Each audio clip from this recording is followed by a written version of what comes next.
아멘. 예, 은혜로운 찬양과 여러분들의 헌신 감사합니다. 예, 금과 같이 빛납니다. 우리 예배 순서를 맡으신 분들도 감사하고, 또 우리 앞에 예배위원 권사님들 자리하고 계십니다. 방송실에도 수고하고 계시고, 교육자 여러분들의 또한 헌신, 이 모든 분들의 헌신이 있어서 오늘 이 한 시간의 예배가 은혜롭게 이루어질 줄로 믿습니다. 우리 복음서에 있는 말씀을 이해하는 것이, 그 복음서에 관한 말씀이 바다, 곧 그 바다에서 일어나는 일들과 상당한 관련이 있습니다. 그렇기 때문에 예수님의 제자들은 지금 현재 오늘 우리들보다는 보다 유리한 위치에서 이 복음서의 말씀을, 하나님의 말씀을 받을 수가 있습니다. 왜냐하면 그들은 바로 그 바다에서 태어났고, 그리고 그곳에서 자랐고, 그리고 그들의 삶의 배경이 된 부분, 그것이 터가 되는 것이 바로 그 갈릴리 바다였기 때문에 그렇습니다. 그러나 모든 제자들이 그런 것은 아닙니다. 우리가 예수님의 12 제자들 가운데서 어부였던 사람, 갈릴리에서 원래 그 물고기를 잡던 어부였던 사람들은 한 7명 정도로 생각을 하고 있습니다. 그러나 그 7명이 12명 제자들 가운데서도 인너서클, 곧 내원을 이루고 있습니다. 우리가 아는 베드로를 위시해서 야고보와 요한과 같은 중요한 그 핵심 제자들이 바로 그 바닷가에서 물고기를 잡던 어부였다는 것이지요.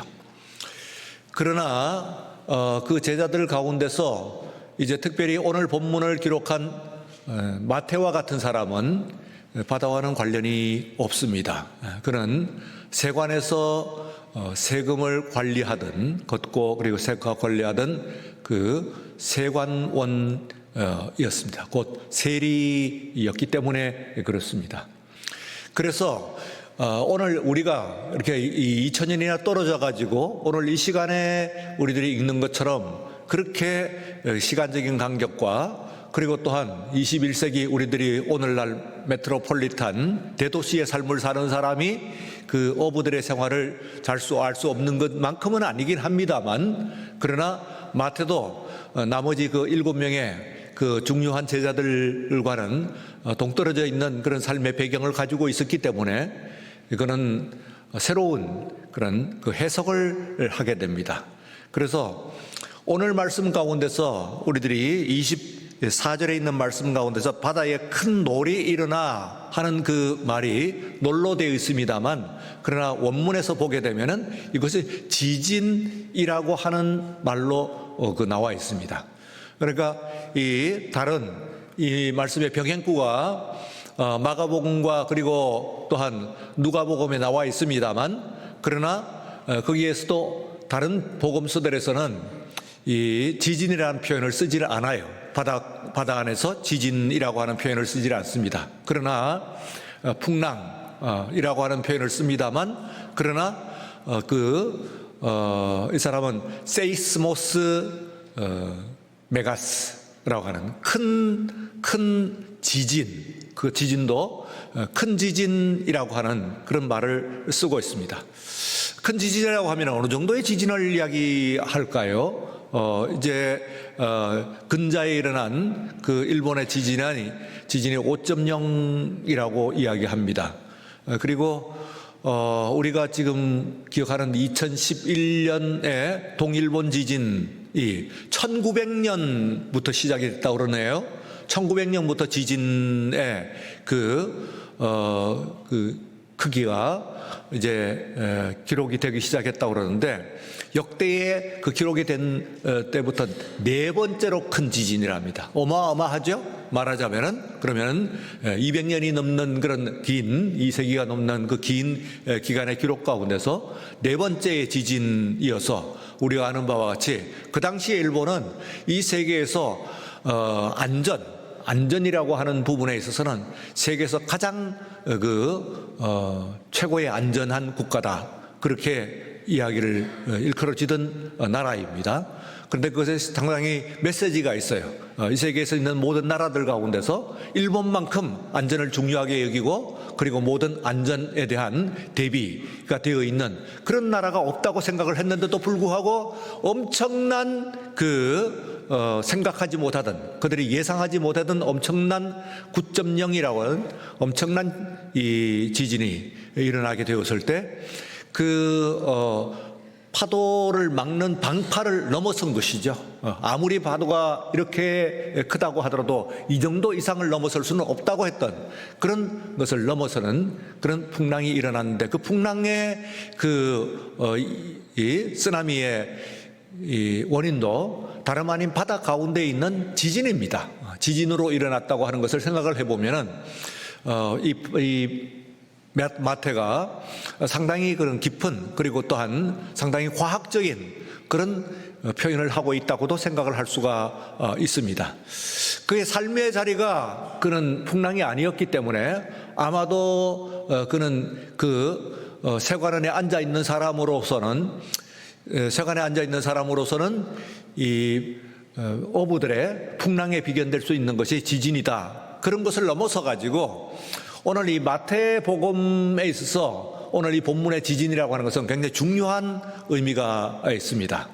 왜냐하면 다른 데서는 쓰지 않는요, 예수님의 십자가와 부활, 명실공히 우리들이 복음의 가장 중심이라고 이야기할 수가 있는 것인데, 이 십자가와 부활이 마태복음을 제외하고 나머지 마가, 누가, 그리고 요한복음에서는 조용히 일어나는 사건으로 그렇게 기록이 되고 있습니다. 조용히 일어난다는 것은 상대적이긴 합니다만 그것은 온 세상 사람들이 다 알 수 있는 그런 것이 아니고, 물론 그 현장에 있어서의 엄청난 그런 소요가 있었고 그리고 또 엄청난 그런 장면들이 연출이 되고 있는 그런 것이긴 합니다만, 그러나 안데서 조용하게 일어납니다. 십자가를 달려서 돌아가는 그 현장에서는 십자가 처형을 되고 있는 그런 장소니까 엄청난 일이 일어납니다만, 그러나 그 십자가가 다른 십자가 처형과 특별하게 달랐다고 하는 것이 없어요. 다른 사람들이 보기에는. 그러나 우주적인 사건이 일어나는 것이죠. 부활도 마찬가지입니다.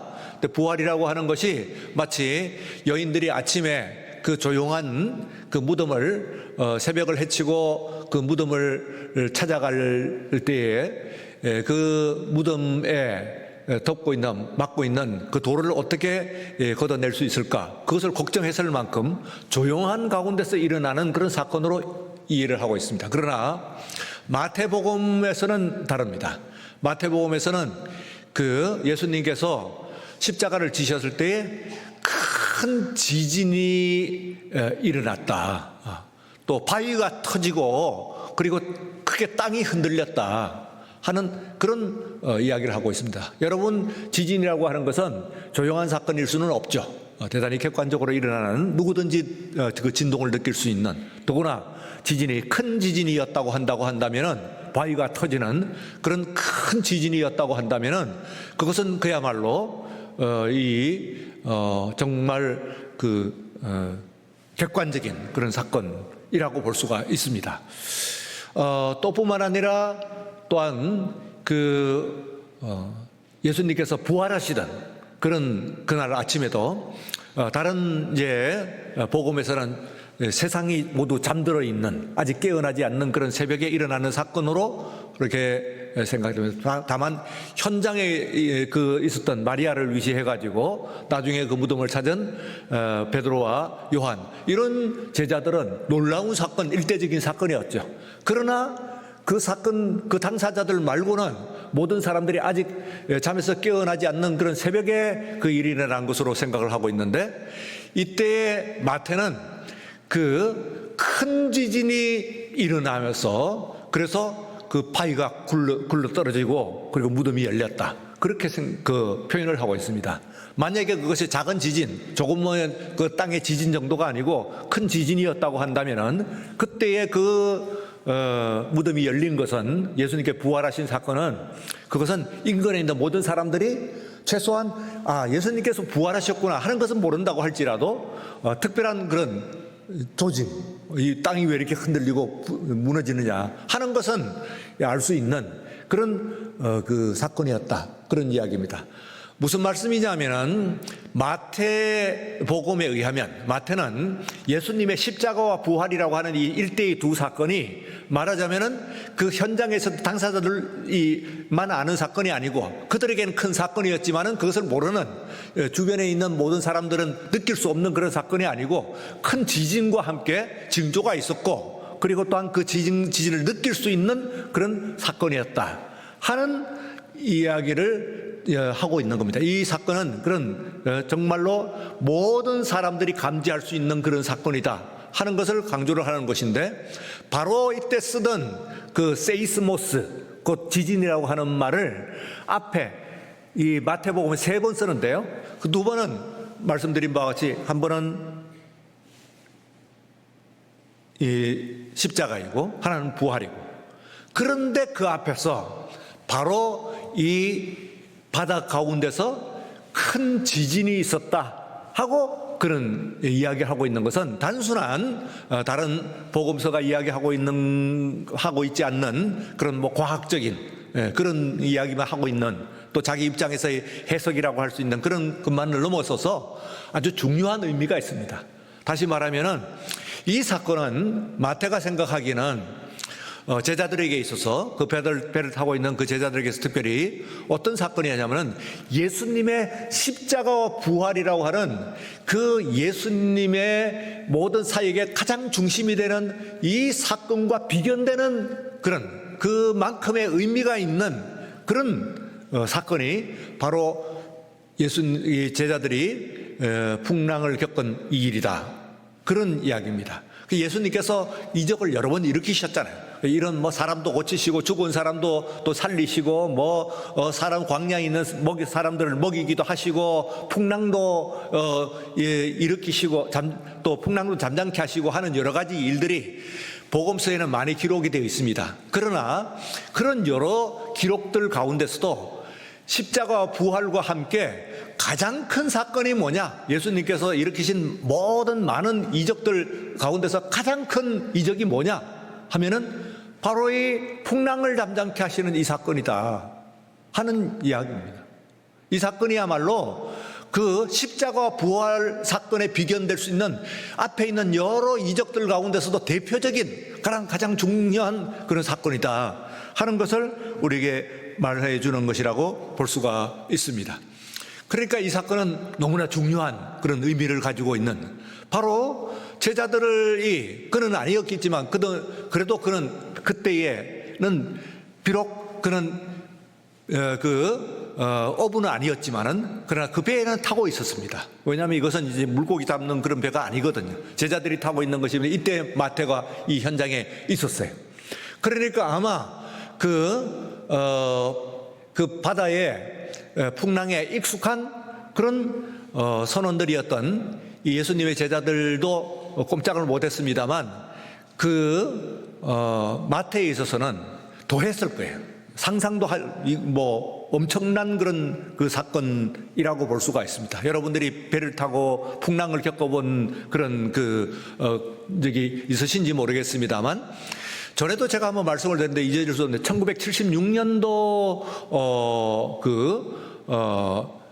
7월 달에요. 이게 저희가 대학교 1학년 때인데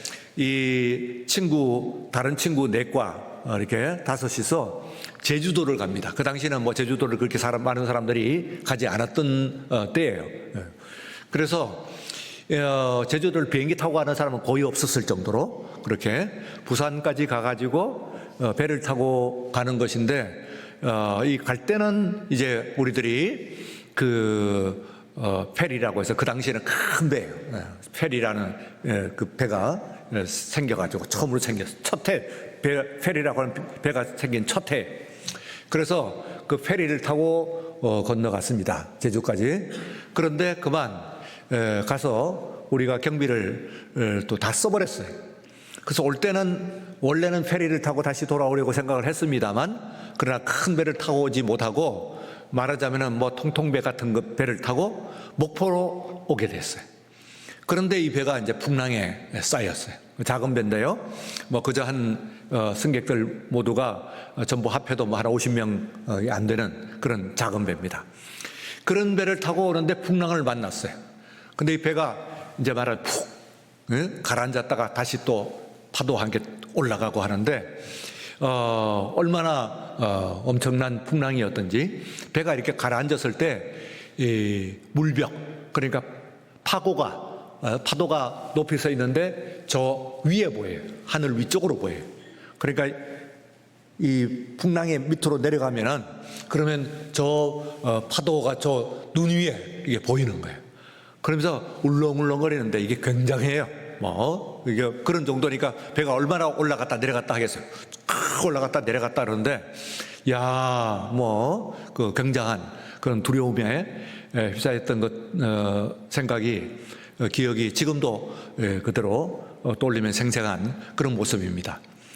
그런 풍랑 가운데서 이제 있으니까 우리 제자들 가운데서도 그 전에 이 바다에 익숙하지 않았던 그런 제자들, 마태를 위시한 그런 사람들은 더 큰 두려움 가운데 있었을 것이라고 그렇게 생각하고, 또 아마 그가 겪었던 것 같아.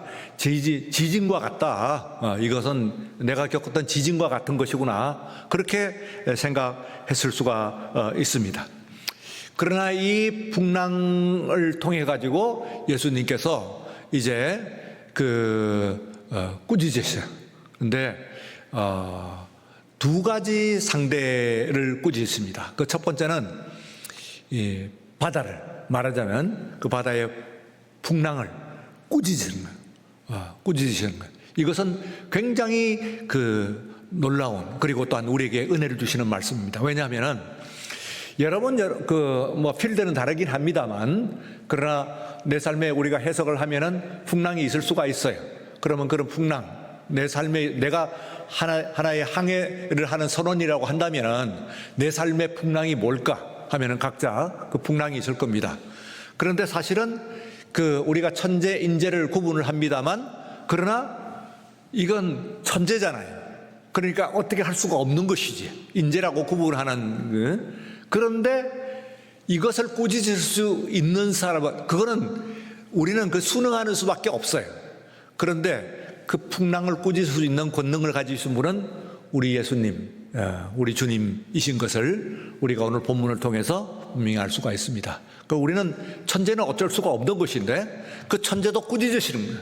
왜 가뭄이 일어나느냐? 왜 이렇게 세상에 이런 이 변고가 일어나느냐 하는 것을 예수님께서 꾸짖으셨다 하는 것은, 이것은 말하자면 그런 이 세상에 일어나는 모든 일들, 이런 것들도 꾸짖을 수 있는 권능을 가지고 계신 분이 바로 우리 예수님이시다. 다른 어느 누구도 그런 것들을 변경을 할 수가 없습니다만, 그러나 예수님은 그것을 할 수 있는 그런 분이시다 하는 것을 알 수가 있어요. 그 다음에 이제 정말 오늘 여기 있는 가장 중심적인 메시지, 말씀을 통해 가지고 주시는 이 메시지는 바로 제자들을 향한 것입니다. 오늘 우리들을 향한 것이죠. 여러분들을 향한, 나 자신을 향한 것이라고 볼 수가 있어요. 나는 내 삶에서 너는 이 배에는 지금 누가 계시느냐 하면은 예수님이 계시는 거거든요. 배 안에. 그런데 예수님이 계시면서도 이 풍랑을 타고 있는데 그 풍랑을 일어나니까 무서워서 떨면서 예수님께 이렇게 하소연을 하는 거예요. 그러나 예수님께서 풍랑을 꾸짖으신 후에 제자들을 꾸짖으셨어요. 그래서 어찌하여 무서워하느냐, 믿음이 작은 자들아 하고 제자들을 또한 꾸짖으셨어요. 그래서 이것은 말하자면 예수님이 계신 가운데서도 예수님을 온전히 믿지 못하는 작은 믿음을 꾸짖으신 것이라고 볼 수가 있어요. 그분은 어떤 분이시냐 하면은 그건 그야말로 무에서 유를 창조하시는, 그리고 모든 환난을 명쾌하시는 분, 쓰레기통에서도 꽃을 피우시는 분이에요. 고목에서도 또한 새싹이 돋게 하시는 분이에요. 사막에서도 물을 내시는 분이 우리 주님이세요. 그리고 또한 그 광야에서도 고기를 먹게 하시는, 그럼 만나와 함께 고기를 먹게 하시는 분이 우리 주님이신 줄로 믿습니다. 홍해에서도 길을 내시는, 바다 한가운데서 길을 내시는 분, 끈 하나 없이 지구를 공중에 매달고 계시는 분이 바로 우리 하나님입니다. 그러시면서도 해와 달과 한 번도 그 유사 이래에 바꿔서 뜨기지 않게 하시는 그런 질서의 하나님이십니다. 언제나 정의로우시고 공평하시며, 그리고 자비와 그리고 또한 은혜로서 우리를 대면하여 주시는 줄로 믿습니다. 그러므로 내 삶 가운데서 나의 모든 신음을 노래로 바꾸시고, 그리고 제 가운데 앉아있는 나에게 화관을 씌워주시는 바로 그분이십니다. 이 주님께서 우리들을 보고 계십니다. 그냥 멀거니 보고 계시는 것이 아니에요. 자녀 삼으시고, 그리고 우리를 보호하시고 인도하시는, 보기에도 아까운 그런 존재로서 우리를 만나시고 계시는 줄로 믿습니다. 바로 여러분들이 바로 그 하나님의, 우리 주님의 걸작 중에 걸작, 바로 여러분들의 삶의 배에 바로 그분을 모시고 있는데도 불구하고 우리는 풍랑을 무서워합니다.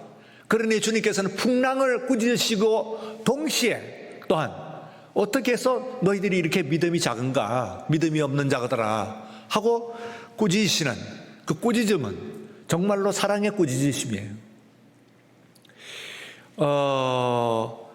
1700년대 초에요. 포르투갈 선원대 그 대항해 시대가 열렸습니다. 소위 이제 포르투갈의 이제 엔리케라고 하는 황태자가 대항해 시대를 열었어요. 대서양을 향해 가지고 소위 이제 신대륙이 발견이 되기 시작하는 그런 것입니다. 그래서 1700년대에 이제 대항해 시대에 포르투갈의 이 선원이 인도양에 이제 인도양으로 나갔죠. 대서양으로 가고 인도양으로서 로드리게스라고 하는 한 섬을 발견을 했어요. 나중에 붙인 이름이겠죠. 그런데 그 섬에 들어가 보니까 다른 곳에서는 있지 않는 아주 놀라운 한 그 새를 발견했습니다. 도도새라고 하는 그런 새죠. 이 새가 놀라운 그 모양이에요. 다른 어디 곳에도 있지 않는 그런 새인데요. 무려 지금 우리가 가장 큰 새를 타조로 생각을 합니다만 타조보다도 훨씬 커요. 25kg에 달하는 그런 몸무게를 가지고 있는 것이 바로 이 도도새예요. 큰 뿌리는 30cm에 달하는 그런 정도로 엄청난 그런 새예요. 그런데 이 새가 그야말로 그 천국이에요. 그 로드리게스라고 하는 그 섬은 이 새에게는 이 천국이에요.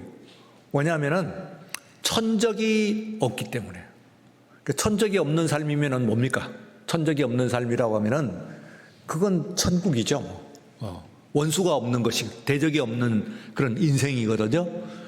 그러니까 먹이는 풍부하고, 먹는 것이 너무나 풍부하고, 그 다음에는 먹이는 천적은 없고, 이러니까 이 도도새가 이제 그곳에서 살아가면서 마음껏 먹고, 그리고 모여서 살 필요도 없습니다. 하나씩 따로 홀로 살. 근데 이 선원들이 도달을 해가지고 이게 이제 얼마나 큰 먹이가 사냥감이 되겠어요. 당연히 생각할 수 있죠. 사냥감이 됐어.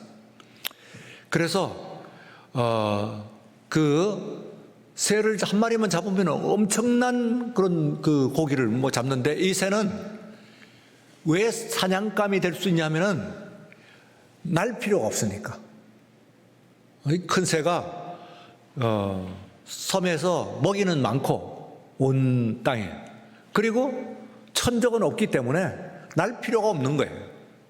그래서 아까 보신 것 같이 아주 조그만 볼품없는 그런 그 날개가, 고추장스러운 날개가 옆에 살짝 붙어 있을 그런 몸집으로만 되어 있는 새. 새는 새로 돼 전혀 그 날개는 그 기능을 하지 못하는 그런 새라고. 그래서 사냥꾼들은 가서 그냥 이 새를 잡기만 해도 돼. 심지어는 빨리 가가지고 이 새를 붙잡을 수도 있었다고 그래. 그렇게 해도 잡았던 거예요. 쫓아가가지고 총으로 멀리서 쏠 필요도 없이 막 빨리 쫓아가고 잡을 수도 있는 이런 새니까 먹잇감으로는 안성맞춤입니다. 고기는 많고 칠면조나 타조보다도 크니까요. 그래서 그 많던 그 섬에 이 새들이 단 1세기 조금 넘는 시간 후에 한 100년 정도 살다가 멸종이 되어 버렸어요. 지금은 지구상에 도도새라고 하는 새는 없습니다. 자, 이 도도새의 운명을 우리가 생각을 하면은, 여러분, 우리가 이 세상에 태어나가지고 나에겐 천적이 없다. 나는 먹을 것은 풍부하고 천적이 없다. 이 두 가지 조건의 인생이면은 어떻게 되겠어요? 나는 뭐 나한테 도전하는 사람, 나를 내 앞길을 막는 사람, 어떤 거추장 힘든 일들 아무것도 없다. 그리고 또한 먹을 것은 많아. 이러면은 이 새가 날 수 있는 기능을 잃어버린 것과 같이, 오늘 우리들의 우리들의 믿음도 도도새와 같은 것일 수가 있어요.